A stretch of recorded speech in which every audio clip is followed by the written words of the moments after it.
Series में हम देवताओं की सीरीज की बात कर रहे थे और देवताओं में मैंने देखा, पहले ब्रह्मा देखा, भगवान विष्णु देखा और आज हम बात करते हैं शिव जी की। शिव जी के कितने नाम बन सकते हैं, क्या क्या उनको कह सकते हैं, ये सारी चीज़ देखेंगे 5 मिनट में। तो भगवान शिव के नाम देखते हैं। शिव जी को क्या क्या बोल सकते हैं देखो। उनके रूप पर आते हैं और बात करते हैं कि रूप से कैसे कैसे नाम बनते हैं। जैसे जटाओं में क्या, गंगा, तो गंगाधर, जटाएं बड़ी बड़ी, बहुत जटा है तो जटाधर। चंद्रधर, माथे पे चंद्रमा तो उनको चंद्रधर बोलते हैं। चंद्र है शिखर पर, चंद्रशिखर हो गया, तो एक और नाम आ गया चंद्रशिखर। चंद्र को, चंद्र मतलब चंद्रमा को विधु बोलते हैं, तो विधु है जिसके शिखर पर, विधु शिखर भी हो गया। शशि बोलते हैं चंद्रमा को, और शशि किसके, शशि को धारण करने वाला शशिधर हो गए भगवान। तो उनके ये नाम आ गए। उनको रूप को देखते देखते गंगाधर, जटाधर, चंद्रधर, शशिधर, शशिशेखर, और विधु होता है चंद्रमा, विधुशेखर, चंद्रभाल, चंद्र है जिनके भाल पर, चंद्र भाल। माता पार्वती के पर्याय में अगर हम पति का पर्यायवाची जोड़ दें तो वहाँ पे किसका पर्याय बनता है, वो भगवान शंकर का। तो माता पार्वती के पर्याय में पति का उमाकांत और उमापति। उमाकांत और उमापति किसको बोलेंगे, भगवान शंकर। आगे देखिए धूर जाट, ये याद कर लेना, धूर जाट कपर्ति, दोनों याद कर लेना, धूर जाट और कपर्त। भव, ये भी याद कर लेना, धूर जाट कपर्त, बड़ी बड़ी बिखरी हुई भुजाओं वाले को कपर्ति बोलते, बिखरी हुई जिसकी जटाएं हो उसको कपर्ति बोलते। भव बोलते। वीरूपाक्ष, वीरूपाक्ष एक मंदिर भी दक्षिण भारत में, वीरूपाक्ष। ये वीरूपाक्ष ऐसे, वीर ऐसे,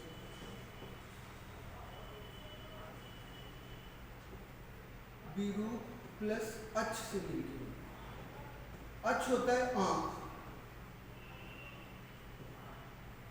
जिसकी आंखें विरूपित हो।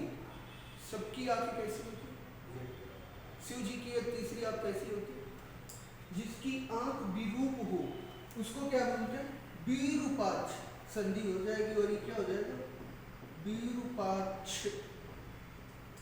वीरूपाक्ष मंदिर।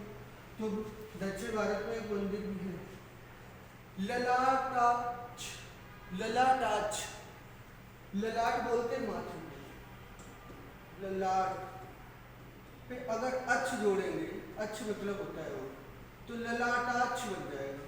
क्या बन जाएगा, ललाटाक्ष, जिसके माथे पर आंख, भगवान शिव जी के मस्तक पर एक आंख है, तो उनको उस आंख की वजह से क्या बोलते, त्रिलोचन, 3 आंखों वाले त्रिलोचन, त्रियंबक, 3 आंखों वाले त्रियंबक, त्रिनेत्र, 3 आंखों वाले त्रिनेत्र। तो यहाँ से क्या मिला है, जिसकी आंख विरूपित है वो कौन है, वीरूपाक्ष। ललाट पे जिसकी आंख है ललाटाक्ष। त्रिलोचन, 3 आंखों वाले, त्रियंबक बोलते त्र्यंबकम यजामहे सुगंधिं पुष्पवर्धनम्, त्रियंबक। त्रिनेत्र, गिरीश भी एक नाम होता है, भगवान शिव का एक नाम क्या है, गिरीश। त्रिपुरारी, आरी का मतलब होता है, नया शब्द, आरी होता है शत्रु।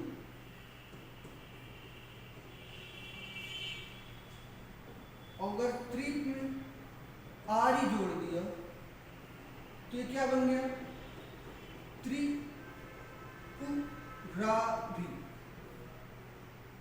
त्रिप में अगर त्रिप में आरी जोड़ दिया तो त्रिपुरारी बन गया। त्रिपुरारी मतलब देखो वही, त्रिपुरारी 3 पुरों को नष्ट करने वाले। 3 पुर थे, उन 3 पुरों का ऐसा एक कथा में माना जाता है कि 3 पुरों को किसने नष्ट किया, तीन पुरों को नष्ट करने वाले त्रिपुरारी। जैसे भगवान श्री कृष्ण में क्या जोड़ देते, मधुरारी, मधु को मारने वाले मधुरारी। सर्व भी बोलते हैं शंकर जी को, क्या बोलते हैं, सर्व। शंकर बोलते हैं, शंकर तो सुना ही सबने, भोलेनाथ शिव शंकर। हाँ, एक मृत्युंजय, मृत्यु पर जय प्राप्त करने वाले मृत्युंजय। मृत्युंजय किसको बोलते हैं, भगवान शंकर को। नीलकंठ, नीला है जिनका कंठ। कहानी में आता है, पुराण या ग्रंथों में लिखा हुआ है कि जब समुद्र मंथन के टाइम विष निकला तो उसको धारण किसने किया, शंकर जी। तो उसको जब धारण किया तो उनका कंठ कैसा हो गया, नीला। तो उनका क्या नाम मिला, नीलकंठ। व्योमकेश, व्योमकेश, व्योम होता है आकाश। व्योम किसको बोलते हैं, आकाश को। व्योम आकाश होता है, आकाश। और केस क्या होता है, बाल। इतने बड़े बड़े बाल जो आकाश को छू, उनको क्या बोलते हैं, व्योमकेश, मतलब आकाश को छू। जब माता गंगा का धरती में आगमन हुआ तो उस समय भगवान शिव जी की जो जटाएं थी, जो खुली हुई जटाएं थी, उन जटाएं वो इतनी बड़ी थी कि वो अंतरिक्ष यानी कि आकाश को छू गई। तो इसलिए उनको एक नाम मिला, व्योमकेश। अच्छा, भूतों के ईश तो भूतेश, भूतेश। महा उनका नाम है, महा में ईश जुड़ा, महा महेश। भूतेश और महेश। एक और नाम याद आता है, एक और भी नाम लिख लो। एक कोई नाम आ रहा है, पार्वती पति।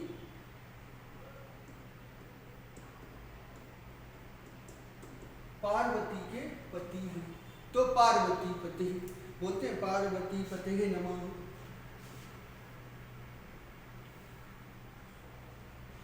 और शिव जी का एक और नाम आशुतोष, आशुतोष। आशु होता है प्रसन्न होने वाला, जल्द प्रसन्न होने वाले। तो कौन है जल्द प्रसन्न होने वाले, भगवान शिव। भोलेनाथ भी बोलते हैं इनको, भोलेनाथ। एक और देखो कितने सारे नाम आते चले जा रहे हैं, भोलेनाथ बोलते हैं। हाँ, अगर और भी कुछ नाम होगा तो इसी में हम जोड़ देंगे, जो भी हमें याद आता जाएगा। आज के लिए अभी इतना ही रखते, एक बार फिर से देख लेते। गंगा को धारण करने वाले गंगाधर। हाँ, एक और नाम याद रख लो, शूलपाणी। शूल त्रिशूल और पाणी होता है हाथ। जिनके त्रिशूल, जिनके हाथ में त्रिशूल है वो शूलपाणी भगवान शिव।